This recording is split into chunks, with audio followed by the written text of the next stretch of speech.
Good afternoon to all of you. ఈరోజు మనం పరపతి నియంత్రణ చర్యలు ఏ విధముగా ఉంటాయి అనే విషయాన్ని చర్చిద్దాం. గత క్లాసులో రిజర్వ్ బ్యాంక్ యొక్క విధులను పరిశీలించాం. సాంప్రదాయిక విధులు, అదే విధముగా అభివృద్ధి పరమైనటువంటి విధుల్ని మనం పరిశీలన చేశాం. ఈ సాంప్రదాయకమైనటువంటి విధుల్లో అతి ప్రధానమైనది ఒకటి ఉంది. పరపతిని నియంత్రణ చేస్తుంది. రిజర్వ్ బ్యాంకు ఏం చేస్తుందంటే పరపతిని నియంత్రణ చేస్తుంది. పరపతి మరీ పెరిగిపోకుండా, అలాగే పరపతి మరీ తగ్గిపోకుండా ఈ పరపతి ద్రవ్యాన్ని నియంత్రణ చేసే అధికారము కలిగి ఉంది భారతీయ రిజర్వ్ బ్యాంక్ అన్నమాట. ఈ పరపతిని ఏ విధముగా నియంత్రణ చేస్తుంది అనే విషయాన్ని ఈరోజు మనం కూలంకుషముగా చర్చిద్దాం. ముఖ్యంగా పరపతి నియంత్రణ చేయడానికి ఏ రకమైనటువంటి పరిస్థితిలో ఏర్పాటు చేసి వాటిని నిర్వహిస్తుంది, పరపతిని ఏ విధముగా కంట్రోల్ చేస్తుంది. క్రెడిట్ కంట్రోల్ పవర్ అన్నమాట. క్రెడిట్ కంట్రోల్ పవర్ ఉంది. దేనికి ఉంది? భారతీయ రిజర్వ్ బ్యాంక్. మరి పరపతి నియంత్రణ అనేటువంటిది కేంద్ర బ్యాంక్ నిర్వహిస్తూ ఉన్నటువంటి విధులలో అతి ప్రధానమైనటువంటి విధి పరపతి నియంత్రణ. ఈ పరపతి నియంత్రణ చేయడం, పరపతిలో సర్దుబాట్లు చేయడం కేంద్ర బ్యాంక్ యొక్క ముఖ్య విధి అని ఆర్థిక శాస్త్రవేత్తలు అలాగే బ్యాంకర్స్ కూడా అంగీకరించడం జరిగింది. ముఖ్యంగా పరపతి అంటే ఏమిటంటే అప్పిచ్చే ద్రవ్యం అండి. పరపతి ద్రవ్యం అంటే అప్పిచ్చే ద్రవ్యం. బ్యాంకులకు అప్పులిచ్చే సామర్థ్యాన్ని కల్పించే ద్రవ్యమే పరపతి ద్రవ్యం. ఈ పరపతి ద్రవ్యము మరీ పెరిగిపోయిన ఎక్కువ ప్రజలందరికీ ఎక్కువగా పరపతి సమకూర్చిన సమస్య వస్తుంది. అలాగని పరపతి బాగా తగ్గిపోయిన సమస్య వస్తుంది. కాబట్టి దీనిని ఎప్పటికప్పుడు నియంత్రణ చేస్తూ ఉంటుంది భారతీయ రిజర్వ్ బ్యాంక్ అన్నమాట. కాబట్టి కేంద్ర బ్యాంకింగ్ విధానంలో గల ముఖ్యమైనటువంటి అంశాలన్నింటినీ క్రోడీకరిస్తుంది ఈ పరపతి నియంత్రణ. రీడిస్కౌంటింగ్ చేస్తూడం, అంతిమ రుణదాతగా వ్యవహరిస్తుంది. ఇటువంటి విధులు కూడా కేంద్ర బ్యాంకు నిర్వహిస్తుంది. అదే విధులతో పాటు ఈ పరపతి నియంత్రణ విధిని కూడా పాటిస్తూ ఉంటుంది. కేంద్ర బ్యాంకు చట్టాలలో కూడా నోట్లను జారీ చేసే గుత్తాధికారం కలిగి ఉంది కేంద్ర బ్యాంక్. కాబట్టి ఈ నోట్లను జారీ చేసే గుత్తాధికారం ద్వారా కరెన్సీని కూడా నియంత్రణ చేయడానికి ఈ పరపతి నియంత్రణ ఉపయోగపడుతుంది. పరపతి నియంత్రణ ఉపయోగపడుతుంది అన్నమాట. కాబట్టి కేంద్ర బ్యాంకు ద్రవ్యపరమైన వ్యాపారపరమైనటువంటి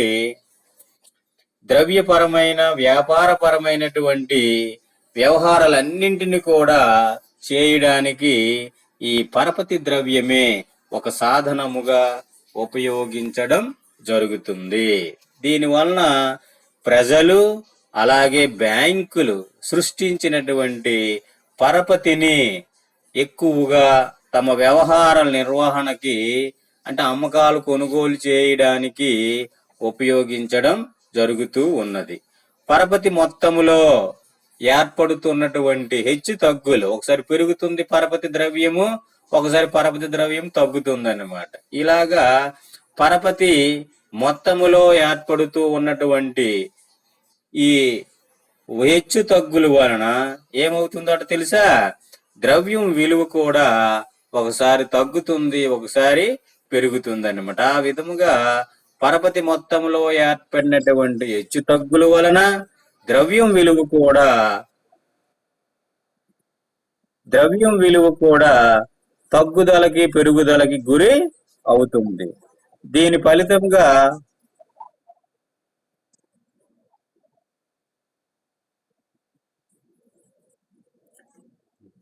సతీష్ దయచేసి మ్యూట్ లో ఉండమ్మా, రికార్డ్ అవుతుంది. సతీష్ మ్యూట్ లో పెట్టు. సతీష్ మ్యూట్ లో పెట్టు ఫోను.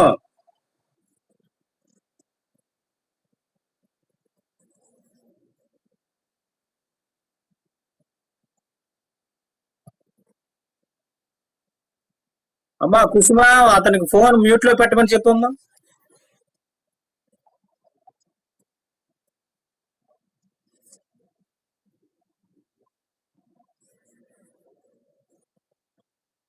అరే బాబు సతీష్,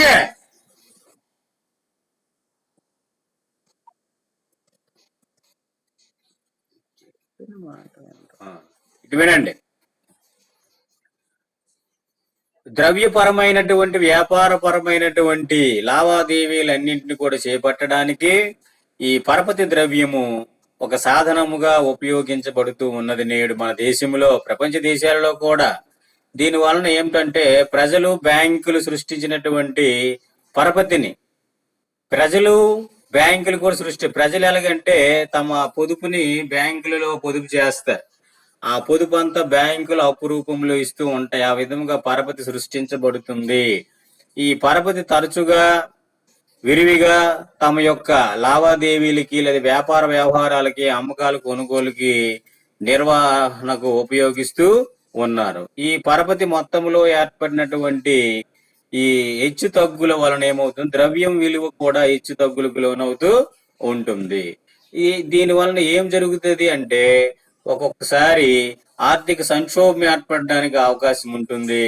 మరి ఇంకొకసారి ఆర్థిక మాంద్యము, ఇంకొకసారి ద్రవ్యోల్బణానికి దారి తీస్తుంది అన్నమాట. ఈ రకముగా ఈ తీవ్రమైనటువంటి ఆర్థిక సంక్షోభం ఏర్పడే ప్రమాదం కూడా ఉంటుంది. దేని వలన? పరపతిలో వచ్చినటువంటి ఒడిదుడుకులు లేదా హెచ్చు తగ్గులు వలన. ప్రధానముగా చూడండి, వాణిజ్య బ్యాంకులు ఈ లాభాలు పొందాలని ప్రయత్నిస్తున్నాయి. కాబట్టి తమ లాభాల కోసము పరపతిని పెంచినట్లయితే పరపతిని పెంచడం అలాగే తగ్గించడం కూడా చేస్తుంది. మరి వాణిజ్య బ్యాంకులు తమ లాభాలను పెంచుకోవడానికి పరపతి ద్రవ్యాన్ని పెంచితే అప్పుడు దేశంలో ద్రవ్య చలామణి పెరుగుతుంది. ద్రవ్య చలామణి పెరిగి ఉత్పత్తి పెరుగుతుంది, ఉద్యోగిత పెరుగుతుంది, ఆదాయం కూడా పెరుగుతుంది, ప్రజల ఆదాయ స్థాయి పెరుగుతుంది. దాని వలన ద్రవ్యోల్బణ పరిస్థితులు ఏర్పడతాయి అన్నమాట. అలా కాకుండా బ్యాంకులు పరపతిని తగ్గించినట్లయితే, పరపతి ద్రవ్యం అప్పిచ్చే ద్రవ్యాన్ని తగ్గిస్తే చలామణిలో ఉన్నటువంటి ద్రవ్యం అంటే ద్రవ్య సప్లై తగ్గిపోద్ది. ప్రజల చేతుల్లోకి డబ్బులు వెళ్లే పరిమాణం తగ్గిపోద్ది. ఎప్పుడైతే డబ్బులు తగ్గిపోయినాయో పొదుపు తగ్గిపోద్ది. పొదుపు ఉండదు కాబట్టి ఉత్పత్తి, పెట్టుబడులు కూడా తగ్గిపోతాయి. ఉద్యోగం తగ్గిపోయి ఆదాయ స్థాయి తగ్గిపోద్ది. తత్ఫలితంగా ప్రతిద్రవ్యోల్బణం అంటే ఆర్థిక మాంద్యానికి దారితీస్తుంది. ఈ విధముగా మొత్తం ఆర్థిక వ్యవస్థను మార్చగలిగినటువంటి శక్తి ద్రవ్య విధానానికి ఉంది. ఈ ద్రవ్య విధానాన్ని అవలంబిస్తుంది భారతీయ రిజర్వ్ బ్యాంక్. అందుకే ద్రవ్యాన్ని ఏమన్నారు తెలుసా? మంచి సేవకుడు చెడ్డ యజమాని అని ఈ ద్రవ్యాన్ని చెప్పడం జరిగిందనమాట. ఏమిటండి చూడండి, money is a good servant but A bad master అనే సామెతగా దీన్ని చెప్పడం జరిగింది. కాబట్టి ద్రవ్యాన్ని మంచి సేవకుడుగా, చెడ్డ యజమానిగా ఆర్థిక శాస్త్రవేత్తలు, ఆర్థిక నిపుణులు, బ్యాంకింగ్ రంగ నిపుణులు చెప్పడం జరిగిందన్నమాట. మరి ఈ ద్రవ్య విధానములో ద్రవ్య వ్యవస్థ దేశములో సక్రమముగా పనిచేసినట్లయితే ఓకేనే, దానికి చాలా ప్రధానమైనటువంటి ప్రాముఖ్యత ఉంటుందని మనం చెప్పొచ్చు. కాబట్టి ద్రవ్య విధానము ఆర్థిక వ్యవస్థలో ఒక అంతర్భాగం ఉంటుంది. ఆర్థిక విధానం ప్రభుత్వం యొక్క ఆర్థిక విధానములో అంతర్భాగమై ఉంటుంది ద్రవ్య విధానం. ఈ ద్రవ్య విధానాన్ని అవలంబించేది ఏదంటే సెంట్రల్ బ్యాంక్, మన దేశంలో భారతీయ రిజర్వ్ బ్యాంక్. కాబట్టి కేంద్ర బ్యాంక్ ఆర్థిక వ్యవస్థలో అంటే దేశములో పరపతిని నియంత్రించి ఆశించినటువంటి లక్ష్యాలను సాధించడానికి ఈ ద్రవ్య విధానముగా ఉన్నటువంటి సాధనాలన్నింటినీ ఉపయోగిస్తుంది. అసలు ద్రవ్య విధానం అంటే ఏమిటి? ఒక దేశంలో లేదా ఒక ఆర్థిక వ్యవస్థలో మొత్తము పరపతిని క్రమబద్ధం చేస్తూ ద్రవ్య సప్లైని నియంత్రణలో ఉంచి లేదా అదుపులో ఉంచి సాధారణ ధరల స్థాయిలో సుస్థిరతను లేదా స్థిరత్వాన్ని చేకూర్చడం ద్వారా ఆర్థిక అభివృద్ధి ప్రక్రియను వేగముగా జరిగేటట్లు చూడటానికి కేంద్ర బ్యాంకు అనుసరిస్తున్నటువంటి విధానాన్నే ద్రవ్య విధానం అంటారు. ద్రవ్య విధానం అంటే మళ్ళీ ఒకసారి ఆర్థిక వ్యవస్థలో అంటే దేశంలో మొత్తం పరపతిని క్రమబద్ధీకరణ చేసి ద్రవ్య సప్లైను అదుపులో ఉంచి సాధారణ ధరల స్థాయి అంటే వస్తు సేవల ధరల్లో పెరుగుదల తగ్గుదల స్థిరముగా ఉండేటట్లు చేకూర్చి ఆర్థిక అభివృద్ధిని వేగవంతం అంటే వృద్ధి రేటుని పెంచే విధముగా జరిగేటట్లు కేంద్ర బ్యాంకు అనుసరిస్తున్నటువంటి విధానాలనే ద్రవ్య విధానం అంటారు. అంటే ఆర్థిక వ్యవస్థలో ద్రవ్య విధానాన్ని ప్రవేశపెట్టడం వలన దాని వలన వచ్చినటువంటి నష్టాలు గాని లాభాలు ఎక్కువగా ఉండేటట్లు నష్టాలు కనీసముగా ఉండేటట్లు చూడటానికి ద్రవ్య అధికారులు తీసుకున్నటువంటి చర్యలన్నీ ఏ రకమైనటువంటి చర్యలు తీసుకుని అవన్నీ కూడా ద్రవ్య విధానముగా చెప్పడం జరుగుతూ ఉందన్నమాట. కాబట్టి ఆర్థిక వ్యవస్థలో ద్రవ్య విధానాన్ని ప్రవేశపెట్టడం వలన ఉత్పన్నమైనటువంటి సమస్యలు అంటే లాభాలు అవ్వచ్చు నష్టాలు అవ్వచ్చు, లాభాలు ఎక్కువగాను నష్టాలు తక్కువగా ఉండేటట్లు ఈ ద్రవ్య విధానాన్ని అమలుపరిచే అధికారులు తీసుకున్నటువంటి చర్యలన్నీ కూడా ద్రవ్య విధానములో అంతర్భాగమై ఉంటాయి. మరి అనేక దేశాలు ప్రపంచంలో మనం పరిశీలించినట్లయితే అనేక దేశాలలో ఈ ఆర్థిక నిర్వహణలో అనేక సమస్యలు ఉన్నాయి. దీని వలన ఏమవుతుందట, పరపతిని సృష్టించడం, ఆ పరపతిని పంపిణీ చేయడం, ఏదో ఒక రకమైనటువంటి నియంత్రణకు లోబడి జరగాలనేటువంటి సూత్రాన్ని అందరూ అంగీకరించడం జరిగింది. ప్రపంచ దేశాలన్నిటిలో కూడా పరపతిని సృష్టించడం, అన్ని బ్యాంకులు ప్రపంచంలో ఉన్నటువంటి అన్ని ఆర్థిక సంస్థలు కూడా పరపతిని సృష్టించడం, అలాగే ఆర్థిక అభివృద్ధికి కావలసినటువంటిది ఏదో ఒక రకమైనటువంటి నియంత్రణకు లోబడి జరగాలనే సూత్రాన్ని ప్రపంచ దేశాలన్నీ కూడా అంగీకరించడం జరిగింది. కాబట్టి అన్ని రకాల వ్యాపార వాణిజ్య వ్యవహారాలను, ఈ ద్రవ్య వ్యవహారాలను పరిష్కరించడంలో ఈ పరపతి అతి ప్రధానమైనటువంటి పాత్ర వహిస్తుంది. పరపతి అటు మంచికి గాని ఇటు చెడుకు గాని ఒక శక్తివంతమైనటువంటి సాధనముగా ఉన్నది అని ప్రపంచ బ్యాంకింగ్ రంగ నిపుణులే తెలియజేయడం జరిగింది. కాబట్టి ఈ విధముగా ప్రపంచంలో అనేక దేశాలలో ఆర్థిక నిర్వహణలో ఉన్నటువంటి సమస్యలన్నింటినీ పరిష్కరించడానికి ఈ పరపతి విధానము చాలా ఉపయోగపడుతుందని చెప్పొచ్చు. తరువాత బ్యాంకులు సృష్టించే పరపతి ద్రవ్యాన్ని అదుపులో పెట్టాలి. అంటే అదుపులో పెట్టడం అంటే దానిని నియంత్రణ చేయాలి, క్రమబద్ధం చేయాలి. ఎట్లా? ద్రవ్య స్థిరత్వాన్ని సాధించి క్రమబద్ధమైన ఆర్థిక అభివృద్ధికి దోహదం చేయడమే కేంద్ర బ్యాంక్ యొక్క ప్రధానమైనటువంటి విధి కర్తవ్యముగా ఉంటుంది. అభివృద్ధి చెందినటువంటి దేశాలలో పరపతి ద్రవ్యం యొక్క పరిమాణము ఎక్కువ ఉంటాయి.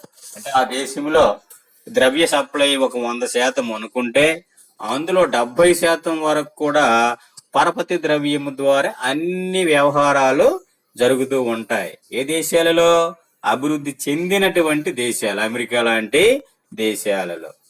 మరి వెనుకబడిన లేదా అభివృద్ధి చెందుతూ ఉన్నటువంటి దేశాలలో కూడా బ్యాంకులు సృష్టించే ద్రవ్యానికే అధిక ప్రాధాన్యత ఉందని మనం చెప్పొచ్చు. మన దేశంలో చలామణిలో ఉన్న ద్రవ్యములో మొత్తం చలామణిలో ఉన్నటువంటి అంటే ప్రజలు బ్యాంకులు అందరి దగ్గర ఉన్నటువంటి ద్రవ్య విలువలను మనం పరిశీలిస్తే మన దేశంలో చలామణిలో ఉన్నటువంటి ద్రవ్యంలో దాదాపు 40% వరకు బ్యాంకులు సృష్టించినటువంటి పరపతి ద్రవ్యమే వ్యవహారాలలో ఉన్నది అని మనకి ఇక్కడ తెలియజేయడం జరుగుతుంది అన్నమాట. కాబట్టి ద్రవ్యోల్బణము, ప్రతిద్రవ్యోల్బణ పరిస్థితులను సృష్టించగలిగినటువంటి శక్తి ఈ పరపతి ద్రవ్యానికి ఉంది.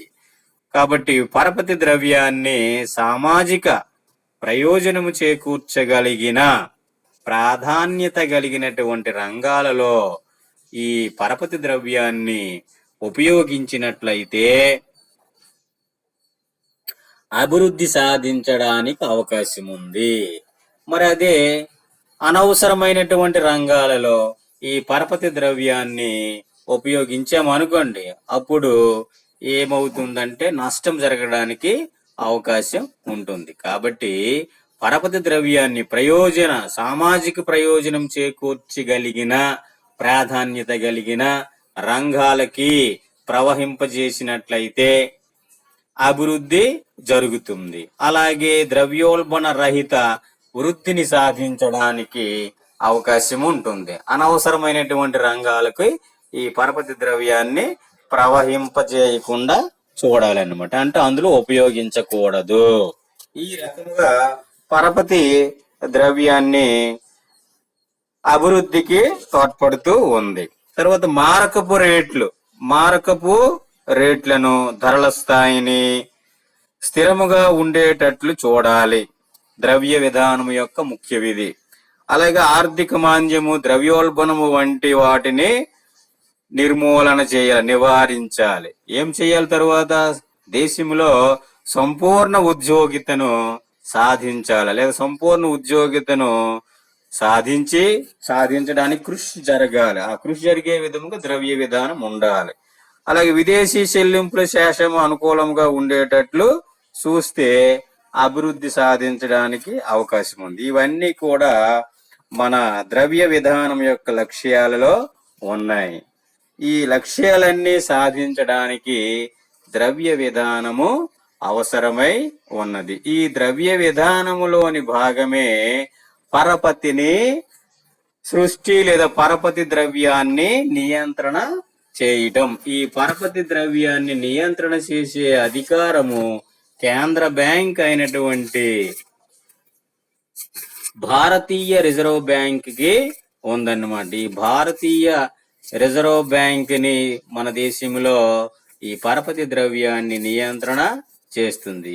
ఈ పరపతి ద్రవ్యాన్ని నియంత్రణ ఏ విధంగా చేస్తుందంటే మనం చెప్పుకున్న ద్రవ్య విధానం యొక్క లక్ష్యాలని ద్రవ్య విధానం యొక్క లక్ష్యాలు ఏమున్నాయి?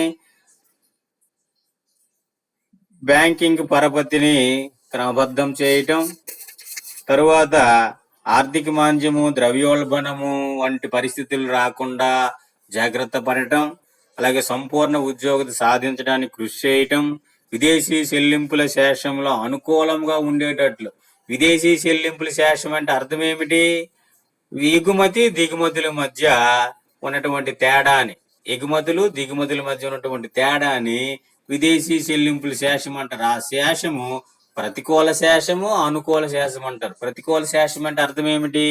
మనము ఇతర దేశాలకి బాకీ పడ్డం. అంటే ఎగుమతులు తగ్గి దిగుమతులు విలువ ఎక్కువ ఉంటే ప్రతికూల శేషం.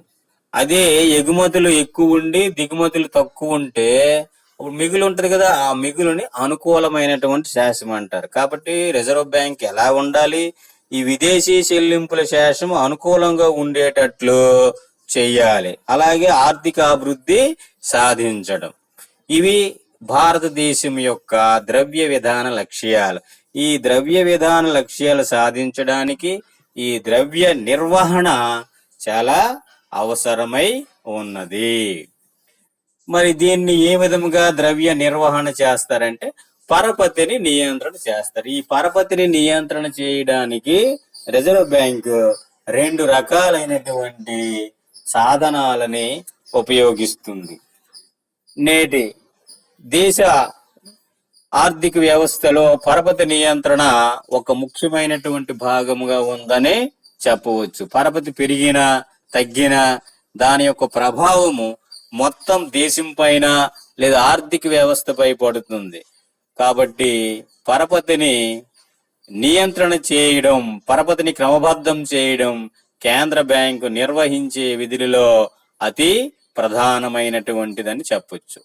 పరపతి నియంత్రణ చేయడానికి కేంద్ర బ్యాంకు 2 రకాలైనటువంటి చర్యలు లేదా సాధనాలను ఉపయోగిస్తుంది. అందులో ఒకటి పరిమాణాత్మక పరపతి నియంత్రణ సాధనాలు. పరిమాణాత్మక క్వాంటిటేటివ్ క్రెడిట్ కంట్రోల్ మెజర్స్ అంటారు. Methods of credit controls. పరిమాణాత్మక పరపతి నియంత్రణ చర్యలు. రెండోది గుణాత్మక పరపతి నియంత్రణ చర్యలు. వీటి ద్వారా దేశములో పరపతి పెరగకుండా తగ్గకుండా చేసే బాధ్యతను తీసుకుంటుంది కేంద్ర బ్యాంక్ అయినటువంటి భారతీయ రిజర్వ్ బ్యాంక్. మరి ఇందులో పరిమాణాత్మకమైనటువంటి చర్యలు అంటే ఏమిటి? వాణిజ్య బ్యాంకులు సృష్టించే పరపతి పరిమాణాన్ని, పరపతి వ్యయాన్ని కేంద్ర బ్యాంకు తన చర్యల ద్వారా ప్రభావితం చేసి దేశంలో లేదా ఆర్థిక వ్యవస్థలో మొత్తం పరపతి పరిమాణాన్ని నియంత్రణ చేయడాన్నే పరిమాణాత్మక పరపతి నియంత్రణ అంటారు. ఈ కేంద్ర బ్యాంకు చట్టబద్ధముగా అలాగే తనకు సంక్రమించిన అధికారాలను ఉపయోగించి గాని వాణిజ్య బ్యాంకులు సృష్టించే పరపతి పరిమాణములో మార్పులు వచ్చేటట్లు చేస్తుందన్నమాట. ఈ విధముగా చేయడం వల్ల ఏం జరుగుతుంది? దేశంలో ఆర్థిక వ్యవస్థలో అందుబాటులో ఉండే మొత్తం పరపతిలో మార్పులు ఏర్పడుతూ ఉంటాయి. కేంద్ర బ్యాంకు ఈ పరిమాణాత్మక పరపతి నియంత్రణ చర్యలు 3 రకాలుగా ఉంటాయి. అవి ఏమిటంటే బ్యాంకు రేటు విధానము, బహిరంగ మార్కెట్ వ్యవహారాలు, వాణిజ్య బ్యాంకుల నగదు నిల్వల నిష్పత్తిలో మార్పులు చేయటం. ఈ 3 ఏమిటంటే పరిమాణాత్మక పరపతిని నియంత్రణ చేయడానికి తీసుకున్నటువంటి చర్యలు అన్నమాట. అందులో బ్యాంకు రేటు విధానం అంటే ఏమిటి చూడండి. రిజర్వ్ బ్యాంకు పరపతిని నియంత్రణ, పరపతి అంటే అప్పిచ్చే ద్రవ్యం రా నాయన, గుర్తుపెట్టుకోండి. అప్పిచ్చే ద్రవ్యం అంటే ఏమిటి? బ్యాంకులు అప్పులు ఇస్తాయి వ్యాపార వ్యవహారాల, వ్యవసాయ అలాగే పారిశ్రామిక రంగాలన్నిటికీ. దీనినే పరపతి ద్రవ్యం అంటారు. ఈ పరపతి ద్రవ్యం ద్వారా లావాదేవీలు నేడు ఎక్కువ జరుగుతున్నాయి. ఈ పరపతి పరిమాణం అంటే అప్పిచ్చే పరిమాణం పెరిగిపోతే ద్రవ్య సప్లై పెరిగి ద్రవ్యోల్బణం ఏర్పడుతుంది. అదే విధముగా పరపతి పరిమాణం తగ్గిపోతే ఏమవుతుంది? ప్రతి ద్రవ్యోల్బణం ఏర్పడి అభివృద్ధి కుంటిపడుతుంది. ఇలా జరగకుండా ఉండడానికి, స్థిరత్వమైనటువంటి ఆర్థిక అభివృద్ధి సాధించడానికి ఈ ద్రవ్య విధానములో ఈ పరపతి నియంత్రణ కూడా ఒక సాధనం అన్నమాట. కాబట్టి ఈ పరపతిని నియంత్రించే బాధ్యత మరీ ఎక్కువ కాకుండా పరపతి పరిమాణం, మరీ తక్కువ కాకుండా పరపతి పరిమాణం సజావుగా అభివృద్ధికి ఎంత కావాలో అంతే ఉండేటట్లు ఈ రిజర్వ్ బ్యాంకు చేస్తుందన్నమాట. అటువంటి అధికారాలు కలిగి ఉంది. ఈ పరపతిని 2 రకాలుగా నియంత్రణ చేస్తుంది. పరిమాణాత్మకము క్వాంటిటీ, పరిమాణాత్మక అంటే దానికి పెరిగిపోకుండా తగ్గిపోకుండా చేస్తుంది. అది రెండోది గుణాత్మకం క్వాలిటేటివ్ మెజర్స్ తీసుకుంటది. మరి ఇందులో పరిమాణాత్మకమైనటువంటి చర్యలు 3 రకాలు ఉన్నాయి. బ్యాంకు రేటు విధానం ద్వారా పరపతి పరిమాణాన్ని తగ్గిస్తుంది లేదా పెంచుతుంది. తర్వాత బహిరంగ మార్కెట్ వ్యవహారాల ద్వారా కూడా చేస్తుంది. అలాగే వాణిజ్య బ్యాంకులు నగదు నిల్వల నిష్పత్తిలో కూడా మార్పులు చేర్పులు చేస్తుంది. ఈ పై 3 పద్ధతుల వలన పరపతి రాశికి ఫ్లెక్సిబిలిటీ ఏర్పడుతుంది, సరళత్వం అనేది ఏర్పడడానికి అవకాశం ఉంది. ఇందులో మొట్టమొదటిది బ్యాంకు రేట్ అంటే ఏమిటి?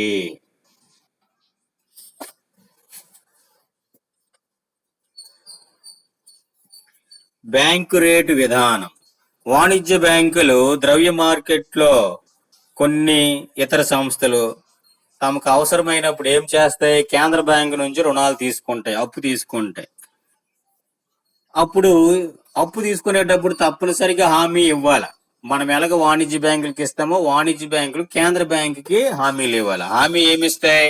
వాణిజ్య బ్యాంకుల వద్ద ఉన్నటువంటి వినిమయ బిల్లులను డిస్కౌంట్ చేయడం ద్వారా, సెక్యూరిటీలను హామీ ఇవ్వడం ద్వారా రుణాలు తీసుకుంటాయి. కాబట్టి ఇటువంటి రుణాలపై కేంద్ర బ్యాంకు వసూలు చేస్తున్నటువంటి వడ్డీ రేటునే బ్యాంక్ రేట్ అంటారు. అంటే అర్థమైందా మీకు?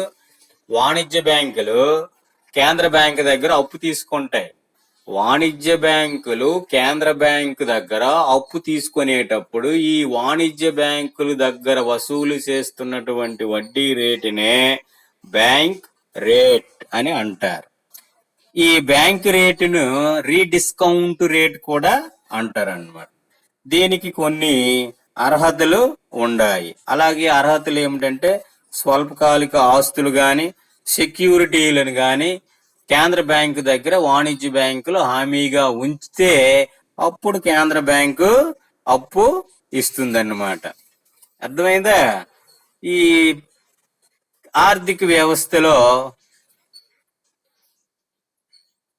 బ్యాంక్ రేటు విధానంలో వచ్చే మార్పుల వలన పరపతి పరిమాణం పెరగొచ్చు, పరపతి పరిమాణము తగ్గొచ్చు అన్నమాట. కాబట్టి ఇక్కడ దేశంలో లేదా ఆర్థిక వ్యవస్థలో పరపతి పరిమాణము ఎక్కువగా ఉండి ద్రవ్యోల్బణ పరిస్థితులు ఏర్పడినట్లయితే కేంద్ర బ్యాంకు ద్రవ్య సప్లైని తగ్గిస్తుంది. ఈ ద్రవ్య సప్లైని తగ్గించడానికి ఏ రకమైనటువంటి చర్యలు చేపడుతుంది అని అంటే, ఇప్పుడు బ్యాంక్ రేట్ అన్నాం కదా, ఈ బ్యాంక్ రేట్ ని కాస్త పెంచుతుంది.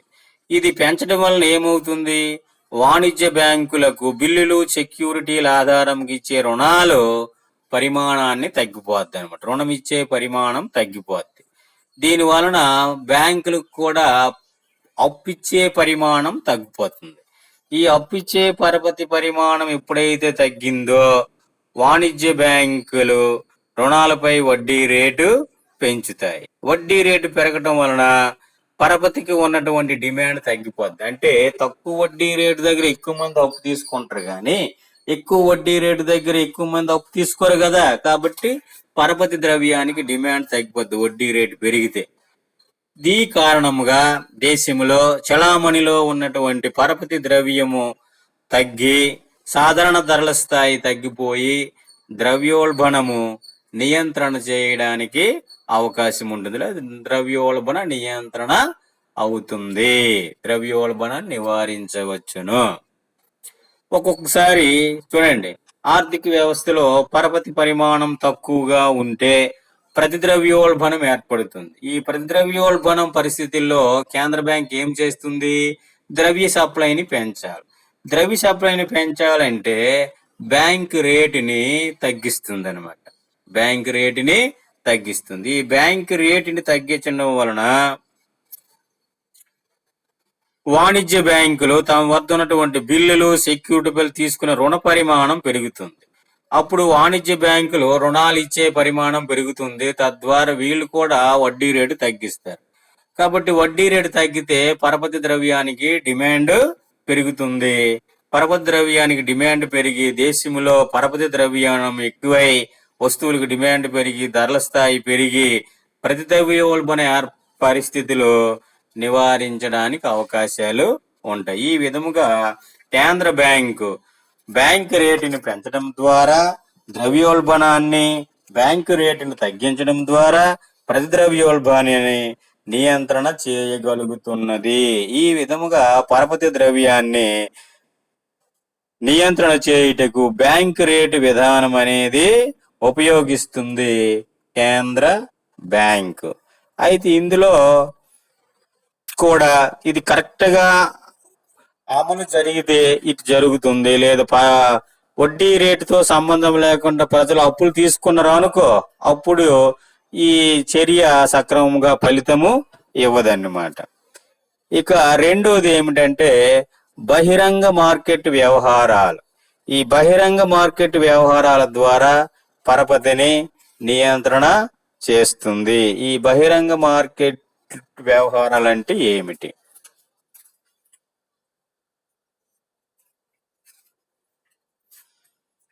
మొదటి ప్రపంచ యుద్ధము తరువాత పరపతి నియంత్రణ సాధనముగా ఈ బహిరంగ మార్కెట్ వ్యవహారాలు అనేవి ఉపయోగించడం జరుగుతూ వస్తున్నది.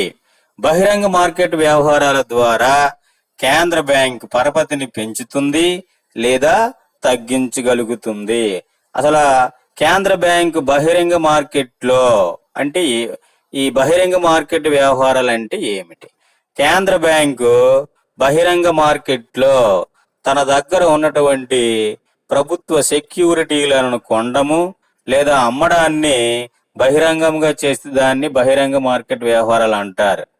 దీన్ని డీకాక్ అనేటువంటి ఆర్థిక శాస్త్రవేత్త ఏం చెప్పాడంటే, కేంద్ర బ్యాంక్ మార్కెట్లో ప్రభుత్వ సెక్యూరిటీలను లేదా ఇతర సెక్యూరిటీలను బ్యాంకుల అంగీకారము లేదా విదేశీ మారకాన్ని గాని లేదా తనకు సంబంధించిన మరి ఏ ఇతర పత్రాలను గాని అమ్మడాన్ని కొనడాన్నే బహిరంగ మార్కెట్ వ్యవహారాలు అంటారని డీకాక్ అనేటువంటి ఆర్థిక శాస్త్రవేత్త ఈ బహిరంగ మార్కెట్ వ్యవహారాల గురించి చెప్పాడు. అంటే అర్థం ఏమిటి?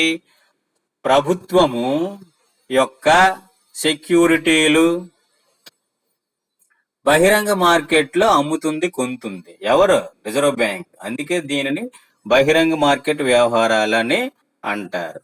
అంటే ఇప్పుడు ప్రభుత్వం దేశంలో ద్రవ్యోల్బణ పరిస్థితులు ఏర్పడ్డాయి. దేశంలో ద్రవ్యోల్బణ పరిస్థితులు ఏర్పడినప్పుడు వస్తువులకు డిమాండ్ ఉంది. వస్తువులకు డిమాండ్ అయితే దేశంలో ద్రవ్య సప్లై ఎక్కువైపోయింది. ఈ ద్రవ్య సప్లైని తగ్గించాలంటే ఏం చేస్తుంది? ప్రజలకి ఈ సెక్యూరిటీలను అమ్ముతుంది ప్రభుత్వం. ఎప్పుడైతే సెక్యూరిటీలు అమ్ముతుందో ప్రజలు వాటిని కొంటారు. ప్రభుత్వం తరపున లేదా రిజర్వ్ బ్యాంక్ ఏం చేస్తుందంటే సెక్యూరిటీలను అమ్ముతుంది దేశ ప్రజలకి. దేశ ప్రజలు ఆ సెక్యూరిటీలను కొంటారు. ఆ సెక్యూరిటీ కొనడం వలన వ్యక్తుల దగ్గర ఉన్నటువంటి ద్రవ్య నిల్వలు రిజర్వ్ బ్యాంక్ దగ్గరికి వెళ్తాయి అన్నమాట. అప్పుడు వీళ్ళ ఖర్చు పెట్టే వ్యయరహ ఆదాయము లేదా వ్యక్తులు ఖర్చు పెట్టే ఆదాయం ఏమవుతుంది? తగ్గిపోద్ది. ఎప్పుడైతే వీళ్ళ దగ్గర ఉన్నటువంటి ఆదాయం తగ్గిందో వస్తువులకు డిమాండ్ తగ్గిపోతే ధరలు అదుపులోకి వస్తాయి అన్నమాట. ఆ విధంగా ద్రవ్యోల్బణాన్ని నివారించేటప్పుడు బహిరంగ మార్కెట్లో సెక్యూరిటీలను అమ్ముతుంది. ఒకవేళ ప్రతి ద్రవ్యోల్బణ పరిస్థితులు ఉన్నాయి అనుకోండి, అంటే ఆర్థిక మాంద్య పరిస్థితులు ఇటువంటి ఉంటే అప్పుడు రిజర్వ్ బ్యాంక్ ఏం చేస్తుంది? సెక్యూరిటీలు లేదా ఈ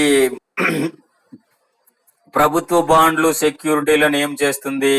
రిజర్వ్ బ్యాంకు కొంటుంది. అంటే ప్రజల దగ్గర ఉన్నటువంటి సెక్యూరిటీలని మరలా కేంద్ర బ్యాంకు తీసుకుంటుంది. తీసుకునేటప్పుడు ఏమవుతుంది? తిరిగి ప్రజలకు డబ్బులు చెల్లిస్తుంది కదా, అదన్నమాట. అంటే బ్యాంకుల దగ్గర ఉన్నటువంటి ప్రజల దగ్గర ఉన్నటువంటి బాండ్స్ అన్ని కూడా రిజర్వ్ బ్యాంక్ కొనుగోలు చేసినప్పుడు ఆ బాండ్స్ సెక్యూరిటీలు రిజర్వ్ బ్యాంక్ కొంటే ఈ వ్యక్తుల చేతుల్లోకి డబ్బులు వెళ్తుంది. ఎప్పుడైతే డబ్బులు వెళ్ళింది వీళ్ళ ఆదాయం పెరుగుతుంది. ఆదాయం పెరిగితే వీళ్ళ కొనుగోలు శక్తి పెరుగుతుంది అన్నమాట.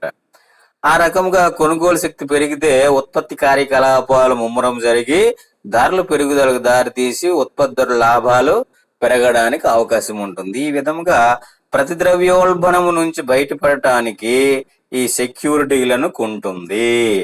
అలాగే ద్రవ్యోల్బణ పరిస్థితులను నివారించడానికి సెక్యూరిటీలను అమ్ముతుంది. ఈ బహిరంగ మార్కెట్ లో ఈ ప్రభుత్వ బాండ్లు సెక్యూరిటీలను రిజర్వ్ బ్యాంకు కొని అమ్మడాన్నే బహిరంగ మార్కెట్ వ్యవహారాలని అంటారు. తర్వాత మూడవది నగదు నిల్వల నిష్పత్తిలో మార్పు చేయడం. నగదు నిల్వల నిష్పత్తిలో మార్పు చేయడం. ఇంతకు మనం చెప్పుకున్నాం బ్యాంకు రేట్ విధానం, బహిరంగ మార్కెట్ వ్యవహారాలు, వాణిజ్య బ్యాంకులు నగదు నిల్వల నిష్పత్తిలో మార్పు చేయడం. మొన్నను చెప్పుకున్నాం సిఆర్ఆర్ రేటు అన్నాం కదా. ఈ సిఆర్ఆర్ రేట్లోనే మార్పులు చేర్పులు చేసి పరపతి ద్రవ్యాన్ని నియంత్రణ చేస్తుంది. ఎవరు? కేంద్ర బ్యాంక్ అయినటువంటి భారతీయ రిజర్వ్ బ్యాంక్ అన్నమాట. ఏమిటి ఈ క్యాష్ రిజర్వ్ రేషియో అంటే ఏమిటి?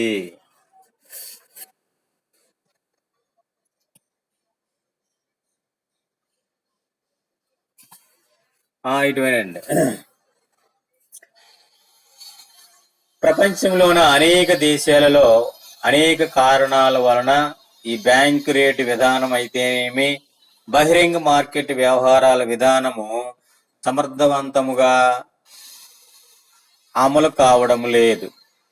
వాటిని ఉపయోగించడం వలన కొన్ని ప్రయోజనాలు చాలా దెబ్బతింటున్నాయి. అలాగే అవి ప్రయోజనాలు చాలా పరిమితముగా ఉన్నాయి. ముఖ్యంగా వెనుకబడినటువంటి దేశాలలో ఈ బహిరంగ మార్కెట్ వ్యవహారాలు, బ్యాంక్ రేటు విధానం వలన ఏర్పరచుకున్నటువంటి లక్ష్యాలని సాధించడం కూడా లేకపోతూ ఉన్నది. కాబట్టి నగదు నిల్వల లేదంటే బ్యాంక్ ప్రభుత్వము లేదా కేంద్ర బ్యాంక్ ఏ లక్ష్యాలైతే నిర్ణయించుకుందో ఆ లక్ష్యాలను సాధించడానికి, అలాగే ఎక్కువ సమర్థవంతముగా ఈ పరపతిని నియంత్రణ చేసే విధముగా ఉండాలంటే ఈ రెండు నగదు నిల్వల నిష్పత్తి ద్వారా సాధ్యపడుతుందని ఆర్థిక శాస్త్రవేత్తలు నమ్ముతూ ఉన్నారు. కాబట్టి నగదు నిల్వల నిష్పత్తిని మార్చడం ద్వారా పరపతిని నియంత్రణ చేయవచ్చును అని మనము తెలుసుకోవచ్చు. ముఖ్యంగా నగదు నిల్వల నిష్పత్తిని మార్చడం అనే విధానం ఎప్పుడైతే ప్రచారంలోకి వచ్చిందో దీనిని చాలా తరచుగా విడిగా ఉపయోగించడం జరుగుతుంది. అన్ని విధానాలతో జోడించి ఈ నగదు నిల్వల నిష్పత్తిని ఉపయోగించడం వలన కేంద్ర బ్యాంకు తన యొక్క లక్ష్యాలని చాలా సులువుగా సాధించగలిగి తీరుతుంది, లేదా సాధించడానికి అవకాశం ఏర్పడుతుంది. కాబట్టి కేంద్ర బ్యాంకు పరపతిని నియంత్రణ చేయుటకు ఉపయోగించే సాధనాలలో మూడవదైనటువంటి నగదు నిల్వల నిష్పత్తి, క్యాష్ రిజర్వ్ రేషియో అంటారు. అంటే ఏమిటండి క్యాష్ రిజర్వ్ రేషియో అంటే ఏమిటి? జాగ్రత్తగా వినండి. చట్టబద్ధముగా వాణిజ్య బ్యాంకులు తమ వద్ద ఉన్న నగదు నిల్వలలో కొంత నిష్పత్తిని కేంద్ర బ్యాంకు వద్ద దాచవలసి ఉంటుంది. దీనినే నగదు నిల్వల నిష్పత్తి అంటారు. అంటే వాణిజ్య బ్యాంకులు ఎన్ని డిపాజిట్ల రూపంలో పొదుపులను సేకరిస్తుందన్నాం కదా, అది ఎంత మొత్తం అయితే వాణిజ్య బ్యాంకులు ద్రవ్యాన్ని సేకరించాయో, వాణిజ్య బ్యాంకులు సేకరించిన ద్రవ్యము లేదా డిపాజిట్లలో కొంత భాగాన్ని ఎవరి దగ్గర దాయాలి? వాణిజ్య బ్యాంకుల దగ్గర దాయాలి.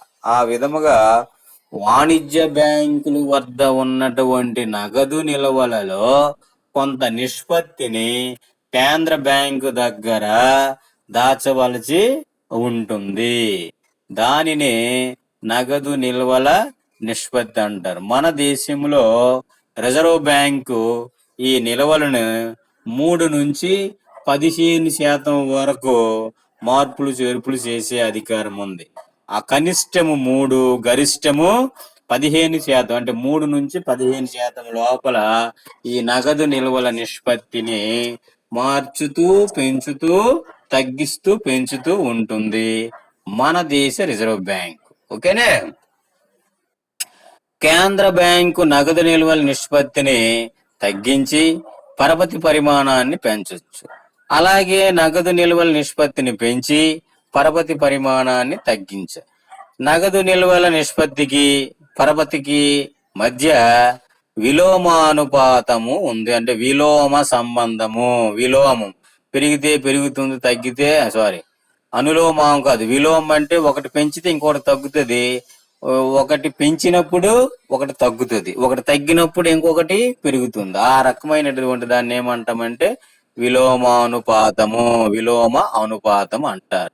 కాబట్టి నగదు నిల్వల నిష్పత్తికి పరపతి సృష్టికి మధ్య విలోమ అనుపాత సంబంధం ఉండటం వలన కేంద్ర బ్యాంకు ఈ పద్ధతి ద్వారా అతి సులువుగా పరపతిని నియంత్రణ చేస్తున్నది. అర్థమైందా? సిఆర్ఆర్ అంటే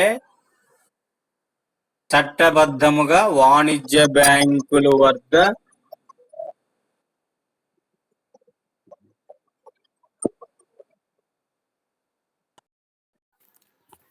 తమ్ముడు. ఆ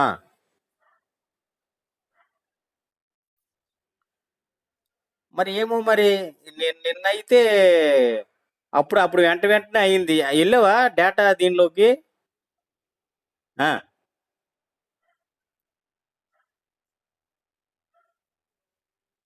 అయ్యయ్యో. ఆహా.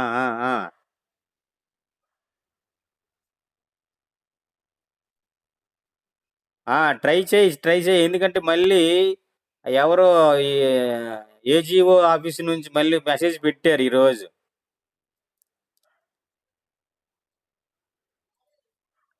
అవును. ఆ ఆ ఆ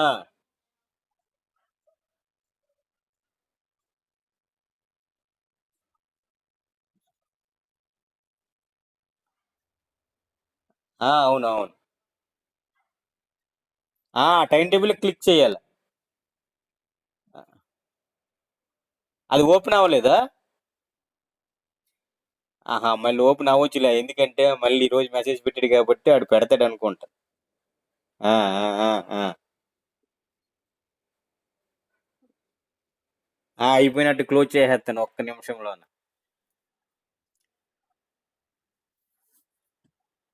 అలాగే అలాగే అలాగే. ఓకే.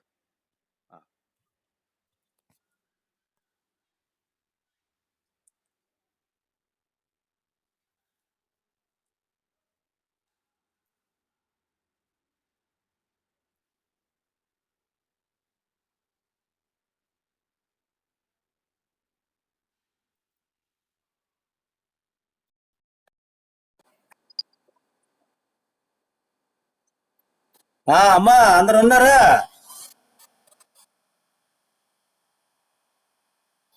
ఓకే ఓకే ఓకే, ఇక్కడ వినండి. కేంద్ర బ్యాంకు పరపతిని నియంత్రణ చేస్తుంది. పరపతి నియంత్రణ.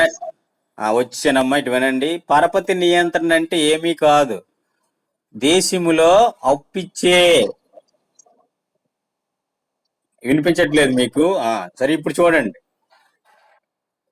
పరపతి నియంత్రణ అంటే అమ్మ, వాణిజ్య బ్యాంకులు అంటే దేశంలో ఉన్నటువంటి బ్యాంకులు, ప్రైవేట్ బ్యాంకులు అవ్వచ్చు, గవర్నమెంట్ బ్యాంకులు అవ్వచ్చు, వాళ్ళు అప్పిచ్చే ద్రవ్యం ఉంటది.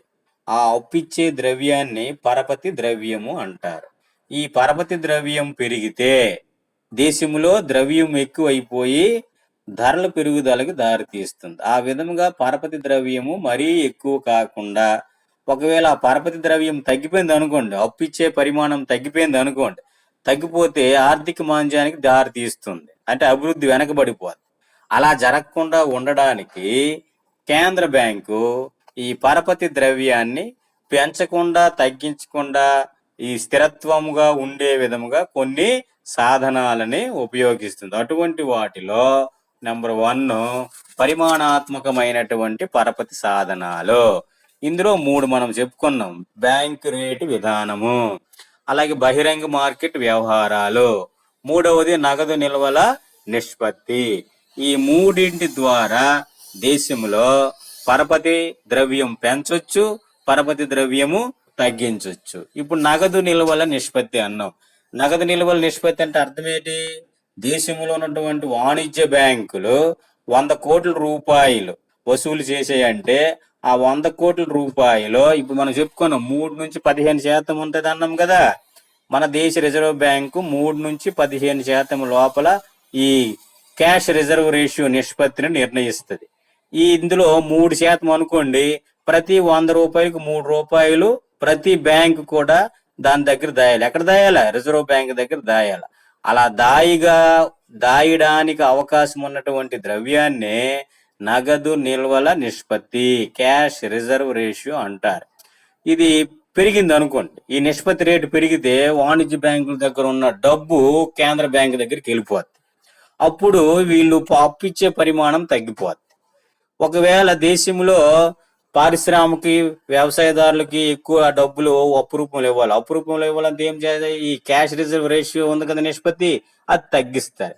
తగ్గిస్తే అప్పుడు ఏమవుతుంది? ఎంత శాతమే తగ్గించారో ఆ తగ్గించిన శాతం యొక్క అమౌంట్ కేంద్ర బ్యాంక్ నుంచి వాణిజ్య బ్యాంకులకు వస్తుంది. అప్పుడు వీళ్ళ దగ్గర ద్రవ్య సప్లై పెరుగుతుంది, వాళ్ళు అప్పు ఇచ్చే పరిమాణము పెరుగుతుంది. ఆ విధముగా ఆర్థిక అభివృద్ధి సాధించడానికి ఈ సిఆర్ఆర్ రేటుని ద్వారా పరపతి పరిమాణాన్ని నియంత్రణ చేస్తూ ఉంది భారతీయ రిజర్వ్ బ్యాంక్. ఈ విధముగా పరపతిని పరిమాణాత్మకముగా బ్యాంకు రేటు విధానం ద్వారా, బహిరంగ మార్కెట్ వ్యవహారాల ద్వారా, అలాగే నగదు నిల్వల నిష్పత్తిలో మార్పులు చేయడం ద్వారా పరపతిని నియంత్రణ చేయగలుగుతుంది భారతీయ రిజర్వ్ బ్యాంక్. ఇవి పరిమాణాత్మకమైనటువంటి అంశాలు. రేపటి క్లాసులో మనము ఇవి చెప్పుకుందాం. గుణాత్మకమైనటువంటి అంశాల ద్వారా కూడా పరపతిని నియంత్రణ చేస్తుంది. ఓకేనా? మీకు ఇప్పుడు ఏదైనా క్లాస్ ఉందా? ఏ క్లాస్? హిస్టరీ క్లాస్ ఉంటే దానికి వెళ్ళండి. ఇప్పుడు ఏమేమి డౌట్లు ఉన్నాయా? బ్యాంక్ రేటు, బహిరంగ మార్కెట్ వ్యవహారాలు, అలాగే సిఆర్ఆర్ రేట్. సిఆర్ఆర్ అంటే నగదు నిల్వల నిష్పత్తిని, ఈ సిఆర్ఆర్ రేట్ నగదు నిల్వల నిష్పత్తి, అర్థమైందా? క్యాష్ రిజర్వ్ రేషియో అంటారు, అదే సిఆర్ఆర్, అదనమాట. ఓకే, అయితే ఏమిటండి ఇప్పుడు చూడండి, రిజర్వ్ బ్యాంక్ ఉంది కదా, ఈ రిజర్వ్ బ్యాంకు ఈ నగదు నిల్వల నిష్పత్తి శాతాన్ని ఏర్పాటు చేస్తుంది. అయితే ఏమిటి అంటే, వాణిజ్య బ్యాంకులు దగ్గర ఉన్నటువంటి డబ్బుని కేంద్ర బ్యాంకు దగ్గర దాయాలమ్మా. ఆ దాసే రేటునే ఈ క్యాష్ రిజర్వ్ రేషియో అన్నారు. ఇప్పుడు మీరు అన్ని కూడా వాణిజ్య బ్యాంకులు అనుకోండి, మీ పిల్లల 10 మంది పిల్లలు వాణిజ్య బ్యాంకులు అనుకోండి, నేను కేంద్ర బ్యాంక్ అనుకోండి. ఇప్పుడు మీరు నీవు ఒక 100 రూపాయలు, ఇంకొక బ్యాంక్ 100, ఇంకొక బ్యాంక్ 50, ఇంకొక బ్యాంక్ 10 కోట్లు లేదా 10 రూపాయలు ఉంది. నేనేం చేశాను, ఒక 2% నా దగ్గర దాయాలరా అన్నాను. అంటే మీరు ఎంతైతే డబ్బు సంపాదించారో ఆ సంపాదించినటువంటి డబ్బుల్లో 2% అంటే 100 రూపాయలకు 2 రూపాయలు చెప్పున నా దగ్గర మీరు దాయాల. అంటే ఎక్కడ? కేంద్ర బ్యాంక్ లో దాయాల. ఆ దాచినటువంటి రేటునే ఏమన్నారు? నగదు నిల్వల నిష్పత్తి. నగదుని నిల్వ చేస్తున్నారు. ఎక్కడ నిల్వ చేస్తున్నారు? కేంద్ర బ్యాంక్ దగ్గర చేస్తున్నారు. ఇది ఎందుకు ఇలా చేస్తారంటే, దేశంలో బ్యాంకులన్నీ అప్పులు ఇచ్చే, ఎక్కువ పరిమాణంలో అప్పులు ఇస్తే ప్రజల చేతుల్లోకి డబ్బులు వెళ్తాయి, ద్రవ్య సప్లై ఎక్కువ అవుతుంది. ద్రవ్య సప్లై పెరిగిపోతే డిమాండ్ పెరిగిపోతుంది. డిమాండ్కి తగిన సప్లై ఉండదు, వస్తువులు తక్కువ, డిమాండ్ ఎక్కువ. అప్పుడు ధరలు పెరిగిపోతాయి, ద్రవ్యోల్బణ పరిస్థితులు ఏర్పడతాయి. ఈ ద్రవ్యోల్బణ పరిస్థితుల నుండి బయటపడాలంటే అప్పు ఇచ్చే పరిమాణాన్ని తగ్గించాలి. అప్పు ఇచ్చే పరిమాణాన్ని తగ్గించాలంటే బ్యాంకుల దగ్గర ఉన్నటువంటి డబ్బు ఉంది కదా, ఈ డబ్బుని వెనక్కి తీసుకోవాలి. ఎవరు వెనక్కి తీసుకోవాలా? రిజర్వ్ బ్యాంక్ దగ్గరికి వెళ్ళిపోవాలి. రిజర్వ్ బ్యాంక్ దగ్గరికి వెళ్ళాలంటే, ఒరే అబ్బాయి, నేనేమో సిఆర్ఆర్ రేటు పెంచుతున్నాను కాబట్టి మీ దగ్గర ఉన్నటువంటి డబ్బులో ఇంత క్యాష్ నా దగ్గర దాయాలా అని చెప్తుంది. అప్పుడు అవి దాస్తాయి. అప్పుడు వీళ్ళు అప్పిచ్చే పరిమాణం తగ్గిపోద్ది. వాణిజ్య బ్యాంకులు అప్పు ఇవ్వగలిగినటువంటి శక్తి తగ్గిపోద్ది. అప్పుడు ఏమవుతుంది? ద్రవ్య సప్లై తగ్గిపోద్ది. ద్రవ్య సప్లై తగ్గిపోతే ప్రజల చేతిలో డబ్బు తగ్గిపోద్ది. తగ్గిపోయినప్పుడు కొనుగోలు శక్తి తగ్గిపోద్ది, డిమాండ్ తగ్గిపోద్ది. ఆ విధంగా ధరలు అదుపులోకి వస్తాయి అన్నమాట. ద్రవ్యోల్బణాన్ని నియంత్రణ చేయొచ్చు. ఓకే, మరి కొన్ని సందర్భాలు అంటే ద్రవ్య సప్లై ఎక్కువైతే, చూడండి ఇక్కడ, ద్రవ్య సప్లై దేశంలో ఎక్కువ ఉంటే సిఆర్ఆర్ రేటుని పెంచుతుంది. ద్రవ్య సప్లై తక్కువ ఉంటే సిఆర్ఆర్ రేటుని తగ్గిస్తుంది. సిఆర్ఆర్ రేటుని తగ్గిస్తే ద్రవ్య సప్లై పెరుగుతుంది. అందుకే సిఆర్ఆర్ రేటుకి ద్రవ్య సప్లైకి విలోమానుపాతం ఉందన్నాం. విలోమానుపాతము ఉంది అంటే ఒకటి తగ్గిస్తే ఇంకొకటి పెరుగుతుంది, ఒకటి పెంచితే ఇంకొకటి తగ్గిపోద్ది అన్నమాట. అది సిఆర్ఆర్ రేటు తగ్గిస్తే ద్రవ్య సప్లై పెరుగుతుంది అమ్మా, సిఆర్ఆర్ రేటును పెంచితే ద్రవ్య సప్లై తగ్గిపోద్ది. అది గుర్తుపెట్టుకోండి. దీనినే నగదు నిల్వల నిష్పత్తి అంటారు. ఇప్పుడు బ్యాంక్ రేట్ అంటే అర్థం ఏంటి? బ్యాంక్ రేటు వాణిజ్య బ్యాంకులకి రిజర్వ్ బ్యాంక్ అప్పిస్తుంది. రిజర్వ్ బ్యాంక్ నుంచి వాణిజ్య బ్యాంకులు అప్పు తెస్తాయి. ఆ అప్పుల మీద విధించినటువంటి వడ్డీ రేటునే బ్యాంక్ రేట్ అంటారు. అది గుర్తుపెట్టుకోండి. ఇక బహిరంగ మార్కెట్ వ్యవహారాలంటే అర్థం ఏమిటి? రిజర్వ్ బ్యాంకే బాండ్లు సెక్యూరిటీలను అమ్ముతుంది, కొంటుంది. అలాగా ప్రజలకి రిజర్వ్ బ్యాంక్ డైరెక్ట్ గా ఈ బాండ్లు సెక్యూరిటీలు అమ్మితే బ్యాంక్ వరకు కొంటారు, అలాగే ప్రజలు కూడా కొనవచ్చు. అలాగే మా బహిరంగ మార్కెట్లు అమ్ముతుంది కాబట్టి దాన్ని బహిరంగ మార్కెట్ వ్యవహారాలని అంటారు. ఓకే, లెఫ్ట్ అయిపోదుమా? ఇంకేమైనా డౌట్ ఉందా? ఆ ఆ ఆ ఆ ఆ.